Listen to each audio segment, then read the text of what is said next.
ng bayan, maasahan anumang panahon.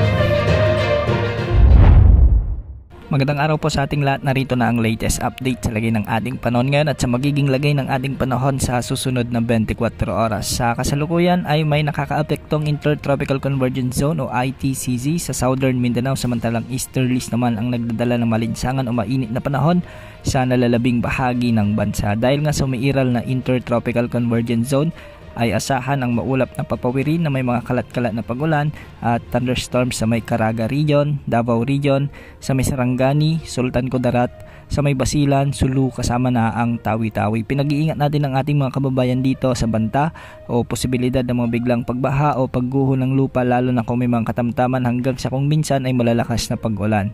Dahil naman sa umiiral na easterlies, ang Eastern Visayas ay makakaranas ng maulap na kalangitan na may mga kalat-kalat na pagulan at thunderstorms, kaya posible pa rin ang banta ng mga biglang pagbaha o pagguho ng lupa, lalo na kung may mga katamtaman hanggang sa kung minsan ay malalakas ding pag-ulan. Para naman sa nalalabing bahagi ng Mindanao ay magiging bagyang maulap hanggang sa maulap rin ang mga kalangitan na may mga kasamang isolated rain showers and thunderstorms dulot ng umiiral na Intertropical Convergence Zone. Dahil dito, posible rin ang banta ng flash floods o landslides, lalo na kung may mga umiiral na severe thunderstorms.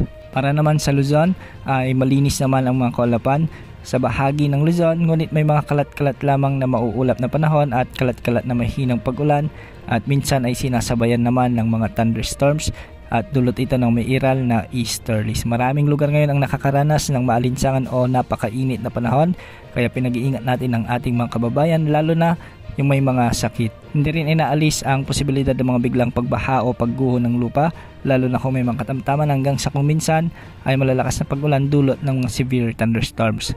Para naman sa nalalabing bahagi ng Visayas ay magiging bagyang maulap hanggang sa maulap din ang mga papawirin na may mga isolated rain showers and thunderstorms dulot pa rin ng easterlies. Para naman sa lagay ng mga baybayin sa ating karagatan, ng mga pag-alon sa Northern Luzon ay posibleng mabot hanggang 1.8 meters at sa nalalabing baybayin ng bansa ay posible rin ang mga pag-alon hanggang 1.8 meters. Base naman sa latest Tropical Cyclone Threat Potential Forecast ay nananatiling mababa o zero ang chance na magkaroon ng bagyo o LPA hanggang sa susunod na mga araw. Ngunit pagsapit ng huling linggo hanggang sa unang linggo ng Mayo ay posibleng may mabaong LPA sa silangan ng Mindanao at posible itong lumapit sa may Eastern Mindanao hanggang sa Eastern Visayas. Yan ang update sa lagay ng panahon. Ito pang weather update ng bayan, maasahan anumang panahon.